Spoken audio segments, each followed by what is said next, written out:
minhas amigas, meus amigos, brasileiras e brasileiros, o meu abraço. Hoje eu comecei efetivamente o governo do Brasil, empreendido pelo povo no exercício direto do poder. E eu comecei instalando a construção do edifício econômico do Brasil. Até agora, nós não tínhamos uma economia. Nós éramos uma colônia subdesenvolvida, ocupados em explorar as riquezas naturais, esgotar a terra, tirando dela tudo que poderia ser tirado, e uns logrando os outros, uns fazendo picaretagens sobre os outros,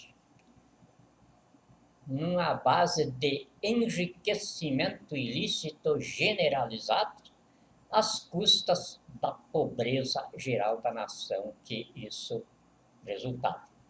É tanto que, principalmente da República para cá, o Brasil era um fenômeno espantoso de ciclos econômicos de 5 a 8 anos. Então, de acordo com o grupo de bandidos que assumiu o poder, havia um certo desenvolvimento. Ou seja, eles distribuíam um pouco da arrecadação do país para os mais pobres daí gastavam um pouco mais, e aí formava o mercado de consumo, e os setores produtivos apresentavam um pouquinho mais de produção. E aí, de repente, a dívida pública que isso gerava acabava com esse ciclo. Aí vinha, por isso, o Brasil, durante toda a República, ele foi comandado por bandidos divididos. Antigamente, nas oligarquias do poder, entre os liberais e os conservadores. Depois da Constituição Nova para cá, de 88, então aí eles deixaram de se dominar de liberais e conservadores e passaram a ser direita e esquerda. Os democratas e os ditadores, ou democratas, ou comunistas. Mas é o mesmo sistema. As velhas oligarquias, o discurso político sempre foi de reforma. Pode pegar, desde a primeira eleição que aconteceu no Brasil. Eu tenho isso, se alguém quiser, eu posso fornecer. Sempre era o grupo dos salvadores da pátria pregando reforma.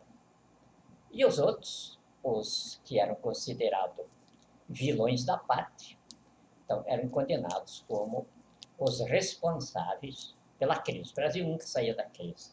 Agora, finalmente, o Brasil vai sair da crise, não vai ter crise nunca mais. Porque nós temos um patrimônio de 243 trilhões de dólares. Isso não é conversa político, não. Eu levantei isso tudo com equipes técnicas, levei 6 anos para fazer isso. E depois, então, quando levantamos o patrimônio, precisava de dinheiro. Quando você compra um sítio, não basta você ter o sítio. Você precisa ter dinheirinho para começar. Tem que fazer a casa dentro do sítio. Depois tem que comprar o burro para puxar o arado, e o arado, ou então a junta de boi, ou então, se você é mais remediado e tem crédito no Banco do Brasil, compra um tratorzinho lá. Então, esses são os investimentos básicos, que na economia a gente chama as imobilizações técnicas de promoção do capital. Então, através dessas imobilizações técnicas de promoção do capital, começa o edifício econômico das pessoas em particulares, que daí forma o patrimônio transmissível por herança dentro do nosso sistema político. E a mesma coisa acontece na nação, no país. Então, agora nós temos. Então, foi como nós fizemos o seguinte: para não mexer em nada do que está aí, porque não adianta mexer numa coisa que é imexível. Por exemplo, você ficar virando um charco. Você não vai tirar nada do charco. Vai levantar um podridão ali, um fedor, vai levantar a carniça das entranhas dele. E é o que acontece hoje. Nosso político, o que o Bolsonaro está fazendo aí? Está mexendo esse caldeirão. O que está vindo à tona?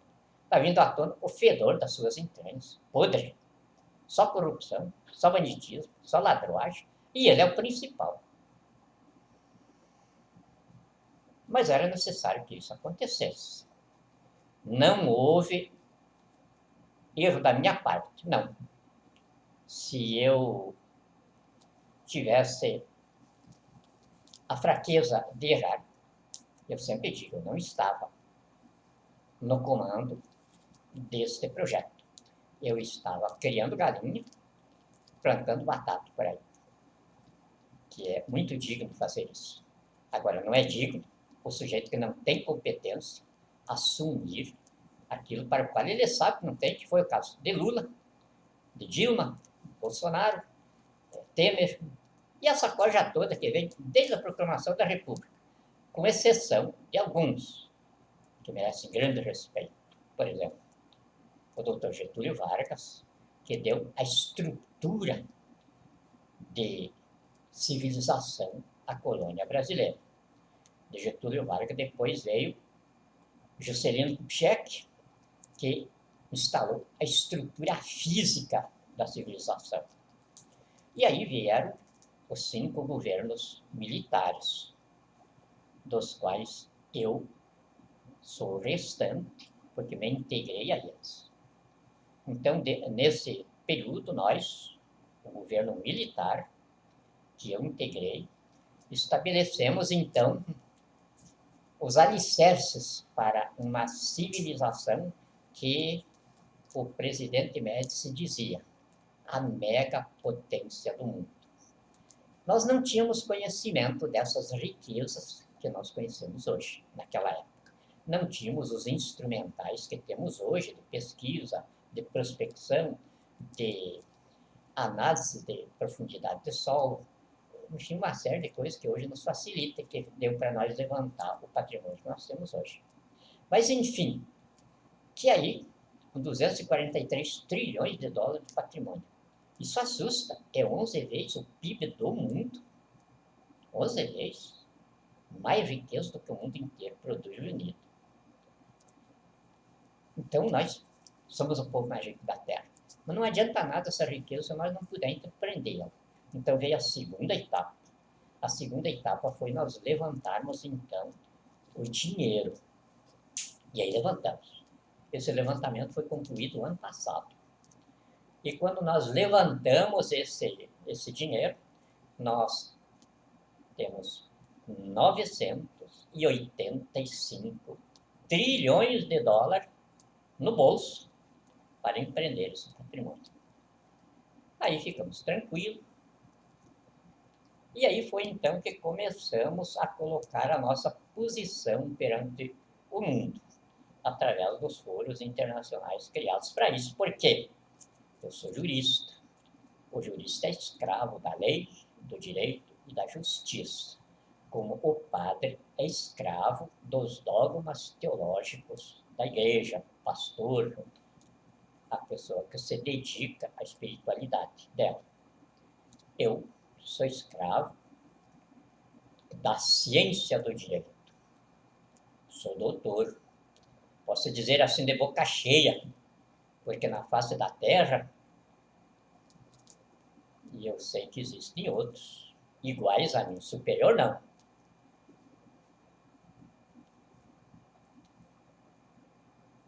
E como doutor na ciência do direito, o direito não é conversa, o direito é ciência, é a matemática da razão, é lógica, bom senso, coerência, senão não é direito. E então eu não podia ser tergiversador, ser discurseiro. E com essa lógica da matemática do bom senso, eu não posso falar bobagem para o meu povo, principalmente agora que eu sou o magistrado de Estado da minha nação. Na magistratura de Estado, eu sou a cara do meu povo. Eu sou o meu povo em hombridade, honradez e caráter, nos símbolos, nos valores, na história e nas tradições que identificam a pátria brasileira. Então, hoje, com essa identificação que vocês todos já sabem, eu comecei a governar o Brasil. E aqui está o primeiro investimento do meu governo. Está aqui, amanhã vai ser entregue para cada um dos comandos militares. Este aqui são 300 bilhões de reais à Marinha Brasileira. Aqui estão 300 bilhões de reais ao Exército. E aqui, 300 bilhões de reais à Aeronáutica. É o primeiro investimento de um povo em suas Forças Armadas.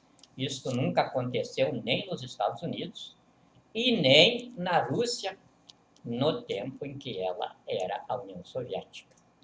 Está acontecendo pela primeira vez no Brasil. Por que está acontecendo aqui? Porque nós temos o trocadinho de 985 trilhões de reais no bolso, do dólar, aliás, no bolso. É claro, nós temos uma dívida aí de 9 trilhões de reais. Mas isso aí, eu como jurista, e já disse, pode existir outro igual a mim no mundo, eu admito plenamente. Agora, superior, não. E então eu já tenho a fórmula forense, já coloquei por cima, como se diz assim, nos foros internacionais, e já disse para o Conselho de Segurança da ONU. A posição do Brasil é esta. Esse endividamento aí foi feito pelo terrorismo, que hoje está sediado no Brasil, com o nome jurídico de terrorismo libertino brasileiro. Ele está sucedendo o terrorismo fundamentalista islâmico. Então, ao passar pelo Foro de São Paulo e pelas organizações terroristas que a ele se agregam, surgiu o terrorismo libertino brasileiro. Terrorismo libertino brasileiro porque ele funde a sem-vergonhice, o cafajestismo, a vigarice, a covardia e tudo o que pode classificar o ser humano de estrume caído das latrinas do inferno. E que são esse povo que está no poder no Brasil. Magistrados, legisladores, governantes, é tudo um podridão só. Não se tira nada disso aí, não presta nada, mas nada mesmo. É o que eu chamo de estrume despencado das latrinas do inferno. E é para lá que, através dos esgotos, que Deus, nas escrituras sagradas que estabelecem a doutrina cristã produtora da civilização brasileira, diz que são as Forças Armadas. Ministros de Deus armados para devolver para o inferno os demônios que encarnam aqui quando a humanidade entra em decadência moral extrema, como é o caso de agora. Os demônios estão tomando conta no mundo inteiro, mas com desassombrado volume dentro do Brasil. Então, o soldado, ministro de Deus, vai devolver para o inferno. Todos eles, não vai ficar nenhum aqui dentro. Através dos meios legais, é claro, sem nenhum banditismo, nós não vamos manchar a nossa história de sangue, jamais. Por isso é que eu lancei hoje, perante as Forças Armadas aí, a extinção do nosso karma histórico. Extinção do karma histórico quer dizer o passado enterrado e daqui para frente nós sermos uma nação cooperativa, fraterna, irmanados em 3 coisas: em ser rico, ser poderoso e ser inteligente. Essas vão ser as 3 coisas que vão identificar cada pessoinha dentro da nação brasileira. E eu sou o povo brasileiro. Então, eu, como o povo brasileiro, eu tenho de saber absorver o alarido da nação, compreender esse alarido da nação e transformar em mim esse alarido da nação em bom senso. É pelo bom senso que se constrói a paz, a harmonia, a riqueza, o poder e a inteligência. Então, eu filtro isso e aí devolvo a nação no programa governamental brasileiro de recuperação, ou seja, de ressurreição intelectual da nação. Esse programa já está lançado, eu já estou trabalhando nele, agora mesmo esta prosa com vocês é isso. Então, este dinheiro que está sendo feito aqui, eu estou começando o governo hoje. Estou começando a investir. Por isso diz aí, ó, Projeto Amazônia. Povo no exercício direto do poder. Então, isso aqui são os títulos que o Brasil Novo está lançando. Não é de captação de recursos. Porque antigamente, quando isso foi o George Washington nos Estados Unidos que imaginou isso aqui. E arrecadação de dinheiro através de bônus lá nos Estados Unidos para fazer a independência americana.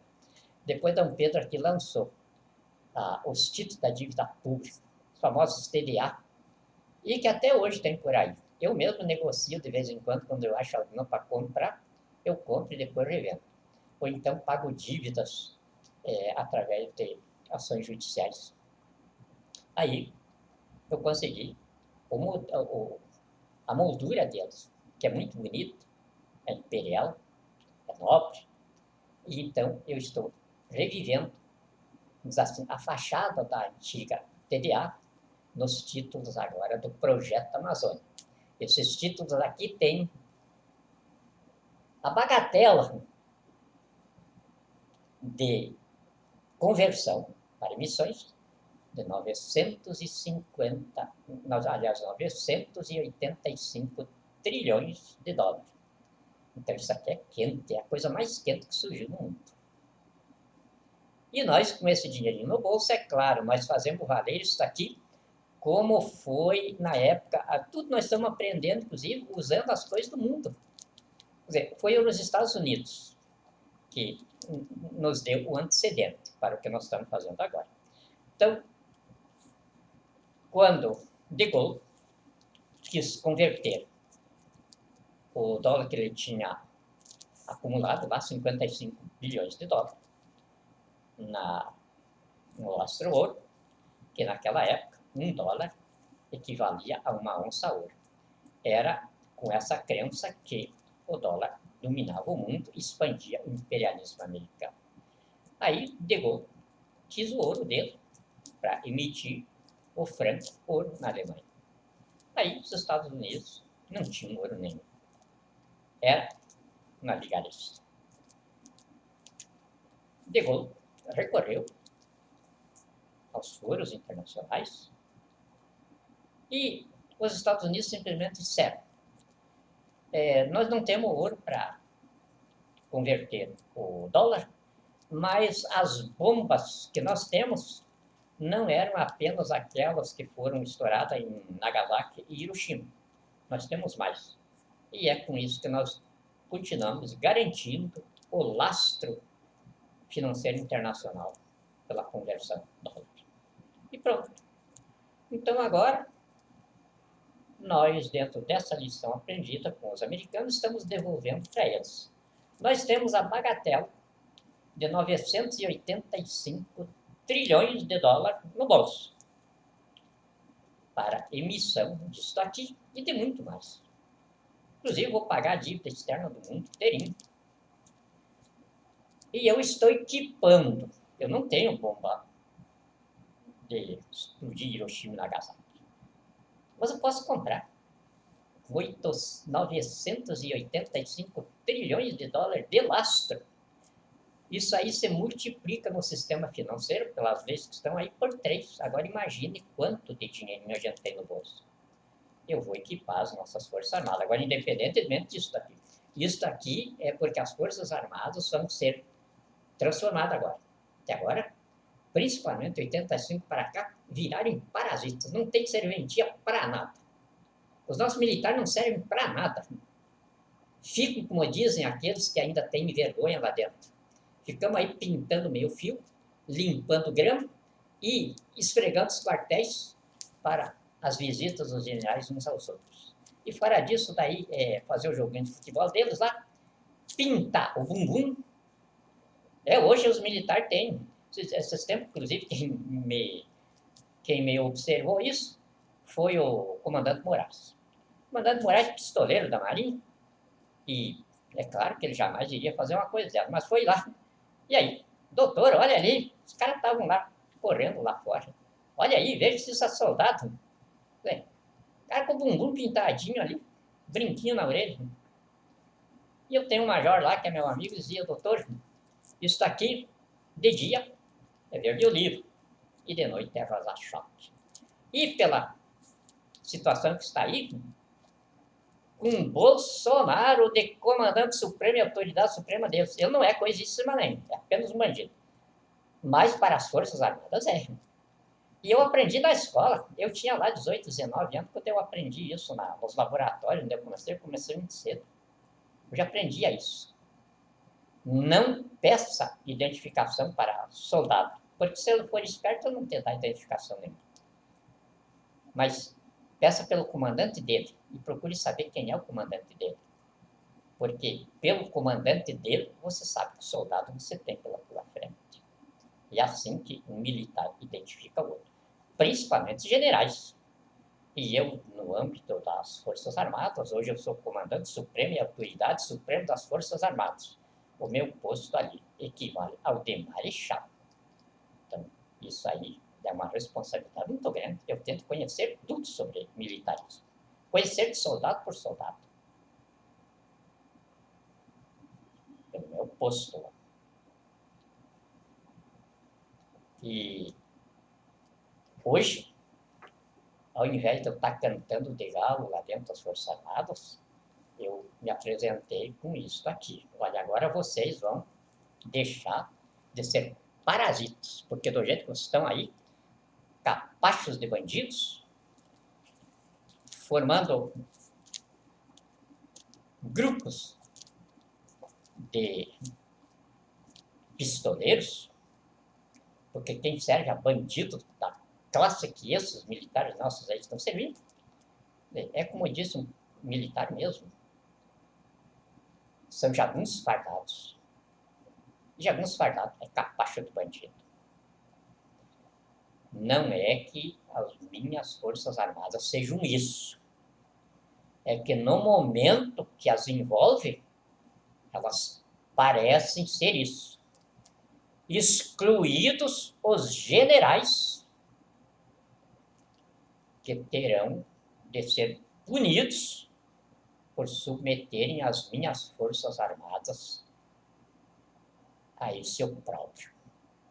Esses generais não merecem a farda que usaram. São os bolsonaristas. Irão fazer companhia com Bolsonaro aonde eles estiverem. Mas não por autoritarismo nem nada. Eu sou homem. E cada general desse vai aparecer na minha frente como homem. E vai apresentar para mim as suas razões como homem. E me enfrentar como homem. Porque, no fundo, fora de tudo isso, deste momento terrível que nós estamos vivendo, eu estou aqui para reunir toda a nação. independentemente de cor, independentemente do que nós temos feito um pelos outros, um contra o outro, e o que nós temos feito contra a nossa pátria. Eu preciso de todos os brasileiros, inclusive desses generais que eu estou nominando aqui, para a força de trabalho que nós precisamos, com esse patrimônio para ser empreendido e esse dinheiro no bolso para empreender. Então, como eu estou dizendo, esses generais têm de me enfrentar como homens e se explicarem a mim como homens. Mas se como homens eles disserem, nos enganamos, eu lhes responderei. Vamos trabalhar.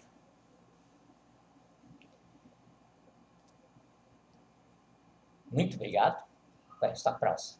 Desculpe me alongar um pouco.